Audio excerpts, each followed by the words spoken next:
The pomp, the pageantry, the politics, the ruffles and flourishes of the Hong Kong handover, the festivals, the fireworks, all emphasized the historic nature of the transfer of sovereignty. For Britain, it was an honorable departure from one of its last colonies and an end to centuries of presence in Asia. The United Kingdom has been proud and privileged to have had responsibility for the people of Hong Kong, to have provided a framework of opportunity in which Hong Kong has so conspicuously succeeded, and to have been part of the success which the people of Hong Kong have made of their own opportunities. For China, it was an affirmation of its international importance and a final redress for the humiliation of 150 years ago. July 1st, 1997 will go down in the annals of history as a day that merits eternal memory. The return of Hong Kong to the motherland after going through a century of vicissitudes indicates that from now on, the Hong Kong compatriots have become true masters of this Chinese land. For both countries, it was an opportunity to go on display, literally, before the whole world, bearing all the symbols of their national pride. But the lowering of one flag and the raising of another is by no means the whole story. And regardless of whether it is viewed as an ending or a beginning, the event should not be taken out of context. How then did Hong Kong get to July 1st, 1997?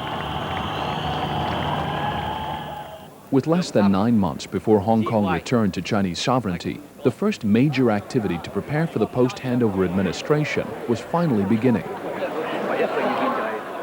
A year before, China had established its preparatory committee on Hong Kong affairs, drawn from the ranks of its allies in Hong Kong.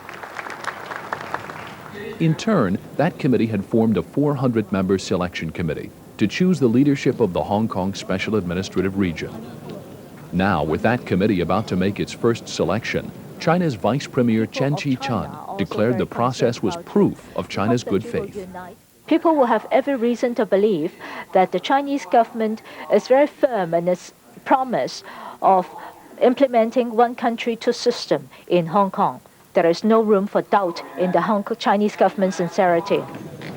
There were 8 candidates in the running for chief executive, the position which would become the post-handover equivalent of the colonial governor. Head of the Hong Kong and Macau Affairs Office, Lu Ping, laid down the rules for the nomination.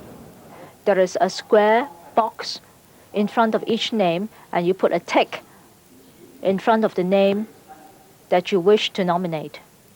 In order to qualify for nomination, a candidate had to receive a minimum of 50 votes, so it was mathematically impossible for all the candidates to make it, and in the end, only 3 succeeded. But even then, there was little doubt about who would wind up the winner. Wu Guangzheng, Yang Tieliang, Dong Jianhua, Tycoon Peter Wu, former Chief Justice Ti Liang Yang, and shipping magnate Tong Chi-hua made up the shortlist. But Tong received by far and away the largest number of votes, with more than half the committee members selecting him. Despite this overwhelming show of support from the committee, pro-democracy activists like Emily Lau of human rights group The Frontier condemned the whole process. The way the Chinese government has been behaving in the last few years have indicated to us very clearly that they would exert total political control over everything. But even in the face of heated opposition, Tong urged cooperation and conciliation. We cannot be dogmatic about these things anymore. We got to work in the best interest of all the people of Hong Kong, and I mean all the people of Hong Kong. And I hope through common sense, quiet discussion, we can find some way forward. That way forward became clear a month later when the selection committee met again to make its final choice for chief executive. The 3 candidates had been scrutinized by selection committee members in front of the cameras, and plenty of other politicking had gone on behind closed doors. Dong Jianhua. And when the final ballots were counted, Tong polled in 320 of the committee's 400 votes. China's Vice Premier Chen Chi-chun made the count official. 我现在宣布 I hereby declare Teng Chi-hua to be elected the People's Republic of China, Hong Kong Special Administrative Region First Chief Executive. But competing with the applause, the slogans of protesters outside, condemning the selection process. Some pro-democracy activists were carried away by police, but others adopted a surprisingly conciliatory tone. The Democratic Party announced that it would give Tong the benefit of the doubt, what the party's leader Martin Lee called a honeymoon period. We believe that we must do our best to cooperate with Mr. Tong in order to help him to do a very difficult job. We want to help him as much as we can, and we must give him the benefit of the doubt. But the honeymoon didn't last very long. Just a month after Tong Chi-hua was chosen chief executive, China took the first step toward dismantling the Legislative Council, in which the Democrats were the largest party. The selection committee met again, this time on Chinese soil, to choose 60 members for a provisional legislature that would take over July 1st. The reason for the change of venue? Vice Premier Qian made it very clear. Originally, this session was scheduled for Hong Kong, but because of the lack of cooperation from the British, we have had no choice but to move it to Shenzhen. Most of the candidates selected to become provisional legislators were members of the elected Legislative Council as well, which provided a certain amount of welcome continuity. And against often vocal criticisms that the replacement legislature would simply be a rubber stamp for China's policies, provisional legislators like Liberal Party Chairman Alan Lee were adamant their independence would be maintained. Their role is to be the legislators. It's no different than the work of the legislature today, which is to make laws, to monitor government activities, to approve the funding. If the government is wrong, we establish select committees. All those involved in the post-handover administration were united in defending the establishment of the provisional legislature. And at their most balanced, their defenses were presented as appeals to pragmatism. The provisional legislature become necessary because Britain and China were not able to reach agreement on the through trade. And that is a question of sovereignty. Unspoken but implied, China was regaining sovereignty, and therefore China could do as it wished. And from the mainland's perspective, that attitude was merely parity, tit for tat. After all, the British colonial administration had done exactly the same by instituting electoral reforms despite China's vehement objections. And that makes sense, says provisional legislator Ronald R. Cully. One can understand the incoming sovereign having to have a say in what will become the first legislature of the new Hong Kong, so to speak, within China. That observation came after China had already announced it was definitely getting rid of the last Legislative Council. Its main reason, changes introduced to Hong Kong's electoral system were never part of the original agreements made between London and Beijing. The Hong Kong government's argument, there was nothing that said electoral changes couldn't be made to introduce greater democracy into the colonial model of government. And pro-China politicians like Zhang Yuxing adopted a similar defense for establishing a provisional legislature. Although the provisional legislature is mentioned neither in the Joint Declaration nor in the Basic Law, I don't think there is any provision in either document that anyone can point to and say it prohibits the forming of such a provisional body. But skeptics felt that even more than the direct elections, Beijing was upset that pro-China parties overwhelmingly lost in the polls. Chief among those skeptics, Democrat Martin Lee. They have never come up with any good argument as to why the existing legislature should not be allowed to continue, except that they didn't like the results of those elections. Those elections resulted in a legislative council dominated by the Democratic Party and its independent allies, many of whom China considered subversive. And when China suggested the provisional legislature might start rewriting laws passed by the outgoing government before the handover, the condemnations grew. A provisional, quote-unquote, legislature is bad enough. The suggestion that it could operate in parallel with this council makes a bad idea even worse. I sincerely hope that even at this late stage, this bad idea can be thought about again. In a way, thinking again about bad ideas could be a description of Governor Patton's initial agenda for reforming Hong Kong government. When Patton arrived in 1992 to take up the post of the last British governor, he had an agenda to introduce greater democracy into Hong Kong's paternalistic colonial political system. That system had already been modified over the years to afford a greater degree of self-determination for Hong Kong people, but it remained a government dominated by administrators rather than representatives.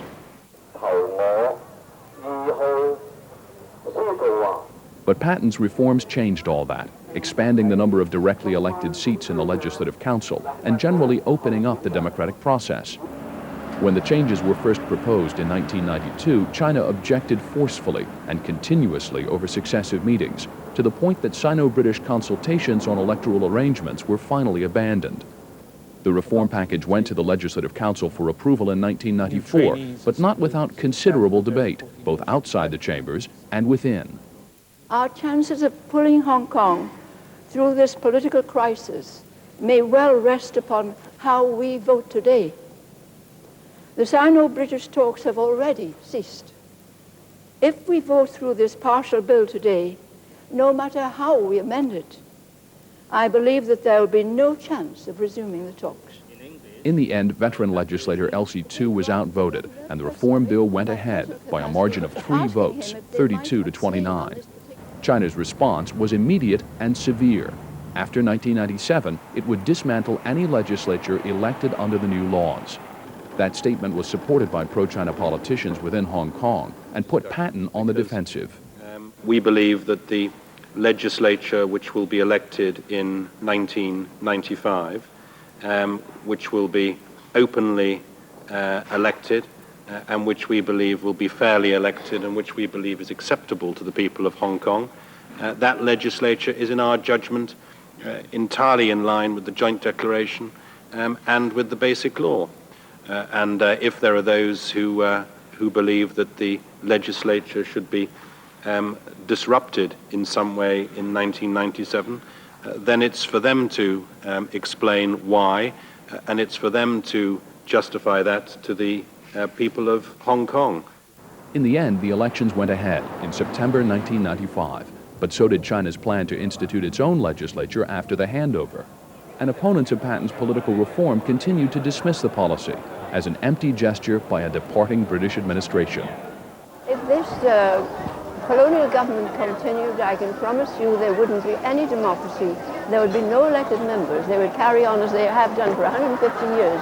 And nothing would be mentioned about democracy except by people like me. To an extent, that might be true. On balance, Hong Kong's political system underwent little in the way of substantive changes in modern times. And certainly the United Kingdom, or at least its last Hong Kong governor, felt a sense of moral obligation to do something to ensure that a legacy of democracy was left behind. I, Christopher Francis Patton, swear that I will well and truly serve. Swear that I will well and truly serve. Her Majesty Queen Elizabeth II. Her Majesty Queen Elizabeth II. In the office of Governor of Hong Kong. In the office of Governor of Hong Kong. So help me God. So help me God. Prior to Patton's arrival, Britain's political legacy was fairly meager. Historically, the Hong Kong government emphasized economic efficiency over political liberty.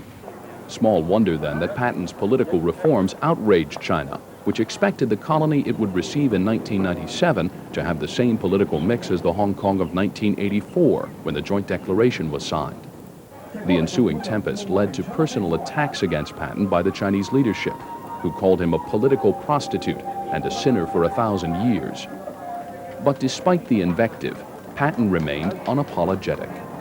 One always has regrets, but I don't think I will regret having stood up for a few principles while I've been here. I think it's very important that the governor of Hong Kong should show some backbone from time to time. Backbone that was backed up by Britain. which supported Patton during his 5 years of disputes with China. That support went right on to the end, when London contemplated taking China to the World Court if it went ahead and scrapped the directly elected legislature Patton's reforms had created. The possibility did not pass unremarked by China. The Hong Kong question before the handover is a matter for the Chinese and British governments. But after the handover, it is China's internal affair. Britain's playing the so-called international card is futile and without benefit. That assertion that Hong Kong would become a Chinese domestic affair lies at the heart of the dispute. And although Britain had left colonies before, the problem Hong Kong presented was unique in the retreat from empire.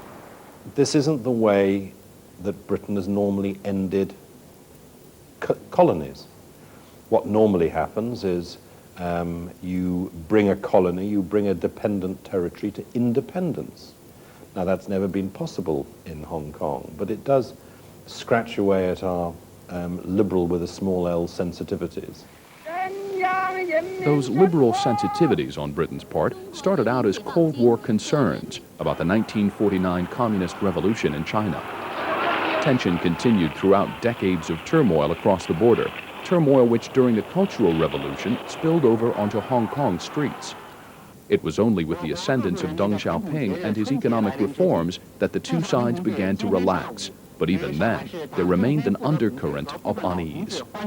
That discomfort didn't diminish with the 1984 Joint Declaration, which announced Hong Kong would be returned to China in 1997. But through the 80s, as the economic reforms set in place by Deng Xiaoping took effect in China, foreign investment boomed. And Hong Kong began to take on an increasingly prominent role in that boom, both as an investor in its own right and as a gateway for the world to enter China. Increasingly, profits began to replace political concerns as the two economies of Hong Kong and China began to become more closely tied together. That is, until 1989. The bloodshed in Tiananmen Square shocked the world as the student democracy movement was brutally crushed, and the images of that repression appeared on television sets around the world. Tiananmen brought out as many as 1 million people in Hong Kong and rekindled fears of China that had been ebbing but had never quite gone away. And now, those fears would have an annual commemoration. As the handover drew closer, memorial rallies on the anniversary of Tiananmen became an annual feature of the political calendar.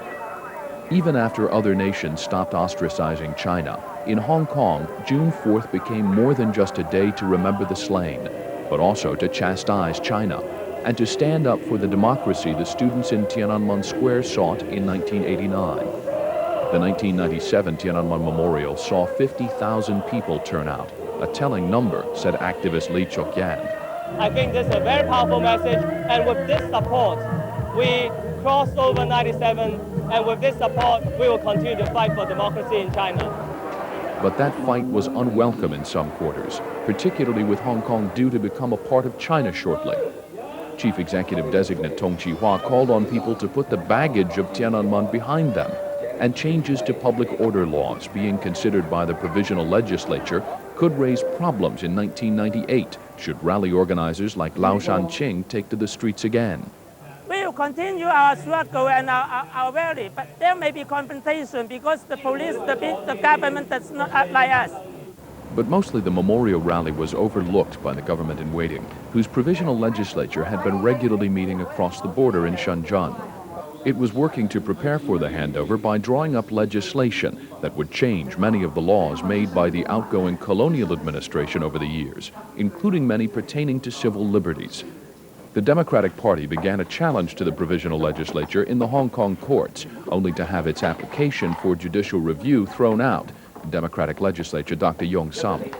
The result of the court is they said there's no case because the Hong Kong jurisdiction cannot affect the affair operated in Shenzhen. And furthermore, the judge also say what they're talking about is not the real law because the law hasn't put into effect yet. But the laws being prepared in Shenzhen would be put into effect shortly after the official handover ceremonies on July 1st. Incoming Secretary for Justice Elsie Leong explained that the various changes would be grouped together under an omnibus law called the Hong Kong Reunification Ordinance. It is desirable that upon the establishment of the Hong Kong ICR, we should have the laws ready. So the Hong Kong Reunification Ordinance would put everything in transition in proper order. Legal details were not the only things being put into order.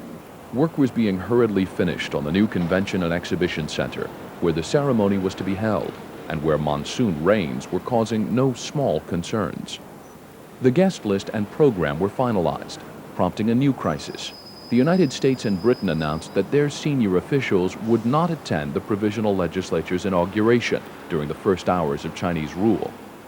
The boycott came in protest against the dismantling of the elected Legislative Council, but Provisional Legislature President Rita Fan blamed Britain for describing her council as hand-picked and China-appointed.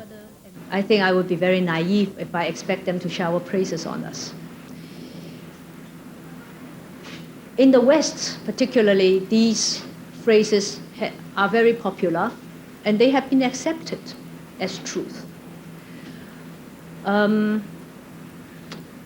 I could only say that I take my hat off to the British publicity machinery and the Hong Kong British administration's machinery.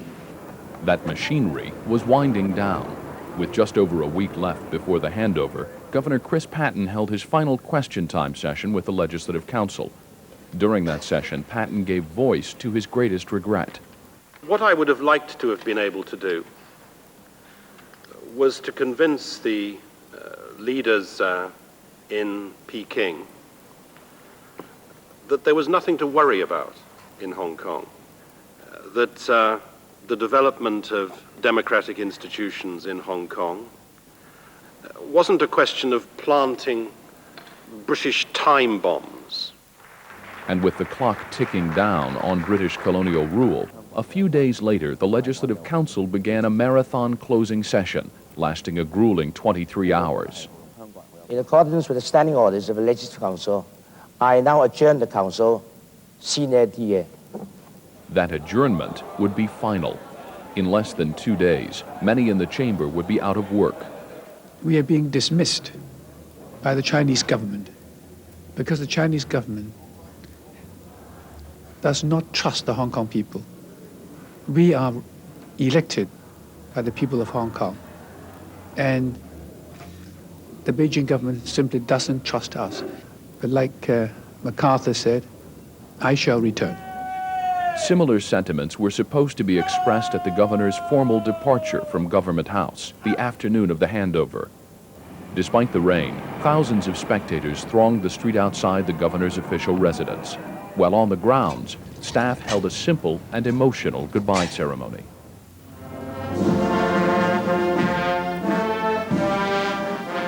As the governor set off, his car was supposed to circle the drive 3 times, a colonial tradition indicating that he too would return. Instead, after one turn round, the governor was gone. The rain did not let up for the official British farewell later that evening. Featuring an orchestra, dancers, dramatic readings, operatic solos, the farewell took the form of a cultural celebration, and Governor Patten acknowledged the theme. What we celebrate this evening is the restless energy, the hard work, the audacity of the men and women who have written Hong Kong's success story. No celebration of this kind would be complete without a military parade, despite the downpour. And a message from the Queen, delivered by the Prince of Wales. Britain is part of Hong Kong's history, and Hong Kong is part of Britain's history. We are also part of each other's future. We are confident that the ties between us will not only endure, but will continue to develop. But the fireworks were just a warm-up for the main event, which began with a banquet at the new convention center and toasts from British Foreign Secretary Robin Cook. To the future of Hong Kong. Hong Kong. And from Vice Premier Chen Chi-chun. to the Hong Kong. The most senior Chinese officials did not attend the banquet, but arrived later. Welcome to Hong Kong. The guests assembled in the main hall, while military bands played. Then an honor guard came forward. The Prince of Wales made the last official statement to Hong Kong as a British colony. Hong Kong has shown the world how dynamism and stability can be defining characteristics of a successful society. These have together created a great economy which is the envy of the world. Hong Kong has shown the world how East and West can live and work together. As a flourishing commercial and cultural crossroads, it has brought us together and enriched all our lives.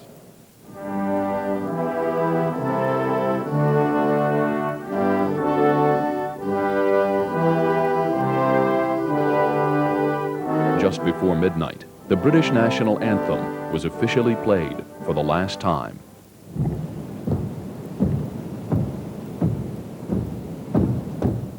And the Union flag was lowered.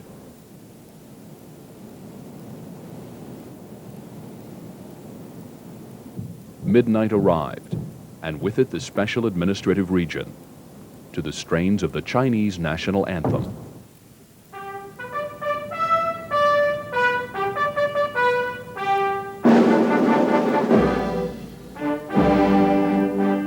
And for the first time, the banners of the People's Republic of China and the Special Administrative Region were flown in Hong Kong. The first address to the Hong Kong SAR was made by Chinese President Jiang Zemin. 香港同胞具有光荣的爱国主义传统，香港今日的繁荣归根到底。 Hong Kong compatriots have a glorious patriotic tradition. Hong Kong's prosperity today, in the final analysis, has been built by Hong Kong compatriots. It is also inseparable from the developments and support of the mainland. I am confident that with the strong backing of the entire Chinese people, the government of the Hong Kong Special Administrative Region and the Hong Kong compatriots will be able to manage Hong Kong well and build it up, and maintain its long-term prosperity and stability, thereby ensuring Hong Kong a splendid future. And with that, the British delegation departed. But while the ceremony was going on, outside, other activities were underway. A group of Democratic Party politicians, who were officially no longer legislators at midnight, staged a protest at what was officially no longer their office, the Legislative Council building. Long live democracy! Long live democracy! Long live democracy! Long live democracy! The protest was timed to coincide with the swearing in of the provisional legislature back inside the hall. All the branches of the administration took their new oaths of office, and once sworn in, the new chief executive made his first official remarks.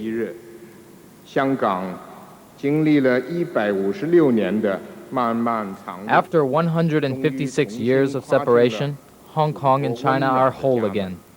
This is a solemn, stately, and proud moment. We are here to announce to the world, in our language, that Hong Kong has entered a new era. Meanwhile, the Prince of Wales and the former governor were taking their final leave. A few last goodbyes. And the governor and his family boarded the Royal Yacht Britannia.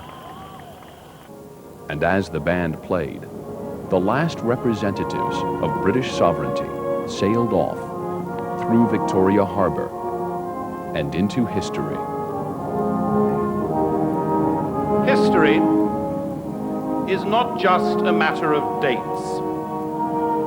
What makes history is what comes before and what comes after the dates that we all remember. The story of this great city is about the years before this night and the years of success that will surely follow it.